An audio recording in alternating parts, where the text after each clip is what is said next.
ಬೀದಿ ಬದಿಯಲ್ಲಿ ಹಣ್ಣು ತರಕಾರಿ ಮಾರಾಟ ಮಾಡ್ತಾ ಇರುವ ಸಣ್ಣ ಪುಟ್ಟ ವ್ಯಾಪಾರಸ್ಥರು.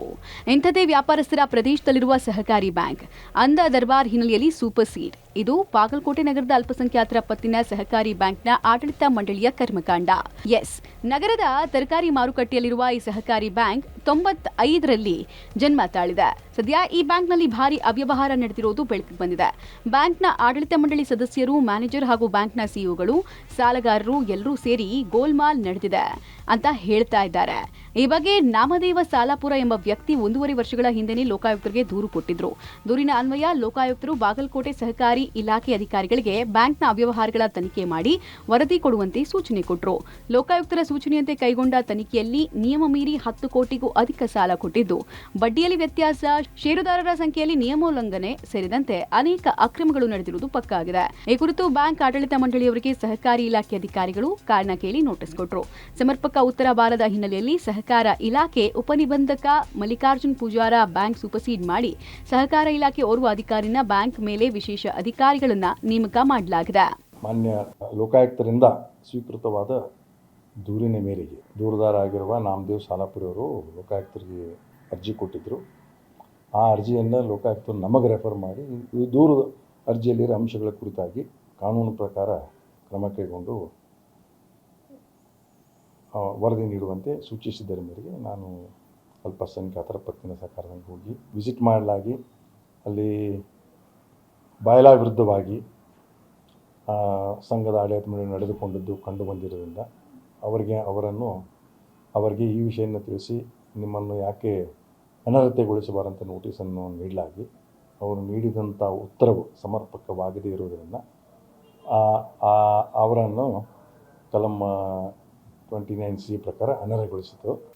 ಬ್ಯಾಂಕ್ನಲ್ಲಿ ನಿಯಮ ಉಲ್ಲಂಘನೆ ಆಗಿರೋದಾದ್ರೂ ಹೇಗೆ ಅಂದ್ರೆ, ಉಸ್ಮಾನ್ ಸಗರ ಎಂಬ ಸಮೂಹ ಹೆಸರಲ್ಲಿ ಕುಟುಂಬ 24 ಜನರ ಗುಂಪು, ತೌಫಿಕ್ ಪಾರ್ತನಹಳ್ಳಿ ಕುಟುಂಬದ 15 ಜನರ ಸಮೂಹ, ರೇಣುಕಾ ತೇಳಿ ಕುಟುಂಬದ 3 ಹೆಸರಲ್ಲಿ ಹೀಗೆ ಒಟ್ಟು 10,66,00,000 ನಿಯಮಬಾಹಿರ ಸಾಲ ಕೊಡಲಾಗಿದೆ. ಬಡ್ಡಿ ನಿಗದಿಯಲ್ಲೂ ಮನಬಂದಂತೆ ಒಬ್ಬರಿಗೊಂದು ಮತ್ತೊಬ್ಬರಿಗೊಂದು ಬಡ್ಡಿ ಫಿಕ್ಸ್ ಮಾಡಲಾಗಿದೆ. ಜೊತೆಗೆ ಸಾಲ ಪಡೆದವರಿಂದ ಇದುವರೆಗೂ ಕೇವಲ ಬಡ್ಡಿ ಮಾತ್ರ ವಸೂಲಿ ಮಾಡಿದ್ದು, ಅಸಲು ವಸೂಲಿ ಮಾಡೋ ಕೆಲಸ ಆಗಿಲ್ಲ. ಓಡಿ ಅಕೌಂಟ್ ಮೇಲೆ 19 ಕೋಟಿ ಸಾಲ ಕೊಟ್ಟಿದ್ದು ಸುಮಾರು ವರ್ಷಗಳೇ ಕಳೆದ್ರು. ಅಸಲು ಹಾಗೂ ಬಡ್ಡಿನ ಕಟ್ಟದವರ ಮೇಲೆ ಯಾವುದೇ ಕ್ರಮ ಜರುಗಿಸಿಲ್ಲ. ಇನ್ನು ಸಹಕಾರಿ ಇಲಾಖೆ ನಿಯಮಗಳ ಪ್ರಕಾರ ಸಹಕಾರಿ ಸಂಘದ ಸದಸ್ಯರ ಸಂಖ್ಯೆ 15% ಮೀರಬಾರದು. ಆದರೆ ಇಲ್ಲಿ ಸದಸ್ಯರ ಸಂಖ್ಯೆ 84.54ರಷ್ಟು ಮೀರಿದೆ. ಇವೆಲ್ಲ ನಿಯಮಗಳನ್ನು ಗಾಳಿ ತೂರಿ ಬ್ಯಾಂಕ್ ಆಡಳಿತ ಮಂಡಳಿಯವರು ಸಹಕಾರಿ ಬ್ಯಾಂಕ್ ಅನ್ನ ಅಳಿವಿನಂಚಿಗೆ ತಂದು ನಿಲ್ಲಿಸಿದ್ದಾರೆ. ಇದರಿಂದ ಬ್ಯಾಂಕ್ ಆಡಳಿತ ಮಂಡಳಿ ಅನರ್ಹಗೊಳಿಸಿ ಇದೀಗ ಮೇ 31ನೇ ತಾರೀಕು ಸೂಪರ್ ಸೀಡ್ ಮಾಡಲಾಗಿದೆ. ಈ ಬಗ್ಗೆ ಸಹಕಾರ ಇಲಾಖೆಯಿಂದ 64 ವಿಚಾರಣೆ ಕೂಡ ನಡೆಸೋದಕ್ಕೆ ಮುಂದಾಗಲಾಗಿದೆ. ಈ ಬಗ್ಗೆ ಮಾತನಾಡಿದ ಸಾಮಾಜಿಕ ಕಾರ್ಯಕರ್ತ ನಾಮದೇವ್, ಕೇವಲ ಸೂಪರ್ ಸೀಡ್ ಮಾಡಿದ್ರೆ ಸಾಲಲ್ಲ, ಇದರಲ್ಲಿ ಸಹಕಾರಿ ಇಲಾಖೆಯ ಹಿಂದಿನ 5 ಜನ ಉಪನಿಬಂಧಕರ ನಿರ್ಲಕ್ಷ್ಯ ಕೂಡ ಇದೆ. ಅವರ ಮೇಲೂ ಕ್ರಮ ಆಗಬೇಕು. ಜೊತೆಗೆ ಬ್ಯಾಂಕ್ ಆಡಳಿತ ಮಂಡಳಿ ವಿರುದ್ಧ ಕ್ರಿಮಿನಲ್ ಕೇಸ್ ದಾಖಲಿಸಬೇಕು ಅಂತ ಆಗ್ರಹ ಮಾಡಿದ್ರು.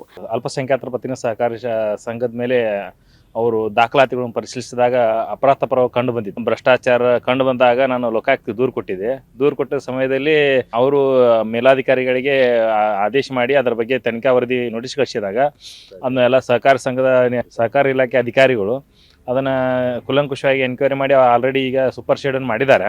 ಆಡಳಿತ ಮಂಡಳಿ ಅನರ್ಹಗೊಳಿಸ್ಯಾರ.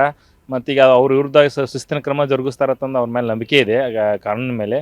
ಮತ್ತು ಇನ್ನುಳಿದ ಅಧಿಕಾರಿ ಮೇಲೂ ಅವ್ರ ಹಿಂದ್ಗಡೆ ಯಾರು ಅಧಿಕಾರಿಗಳು ಇದ್ರಲ್ಲ ಆ ಅಧಿಕಾರಿಗಳ ಮೇಲೂ ತನಿಖಾ ಆದೇಶ ಮಾಡ್ತಂತ ಲೋಕಾಯುಕ್ತರು ನನಗೆ ಆಶ್ವಾಸನೆ ಕೊಟ್ಟಿದ್ದಾರೆ.